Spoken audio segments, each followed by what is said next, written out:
les matins, c'est mon petit poumon respiratoire. Je pars en forêt. C'est très important pour moi, cette période où je vide ma tête et où j'absorbe la nature, ce qui va me permettre de créer plus tard. Le végétal est une source d'inspiration. La fougère, typiquement solognote, et puis ces vers tellement différents.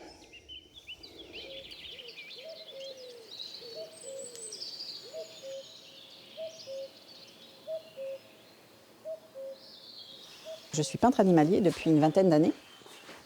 Et depuis 4-5 ans, l'envie de la décoration a fait que je me suis dirigée vers le tissu et vers le travail de graphiste textile. Mon premier travail est d'abord un dessin préparatoire que je vais utiliser ensuite sur mon ordinateur pour créer mes graphismes à imprimer.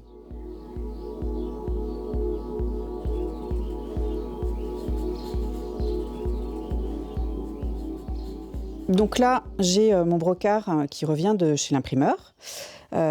Donc c'était un travail de peinture au départ. Et là, il est installé sur son lin. Donc je vais préparer un coussin. Et ensuite, je vais passer à la machine à coudre.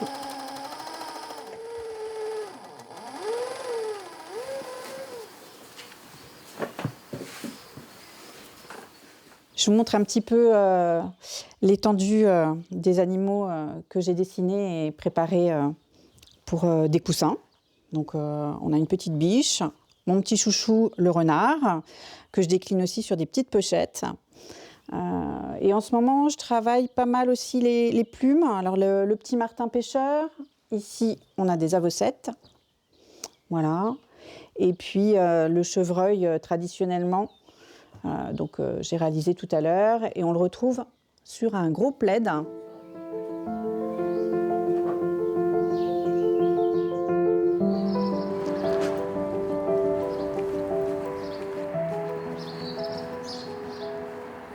Donc du coup Myriam, j'ai rapporté quelques petites nouveautés. Hop, on va ranger dans l'armoire. Je te laisse mettre en place. Nous sommes à Cheverny, dans notre petite boutique qui s'appelle Vive Côté Sologne. Donc nous sommes une douzaine de créateurs et ici ça nous permet de venir à la rencontre de nos clients et d'avoir des jolis lieux pour exposer.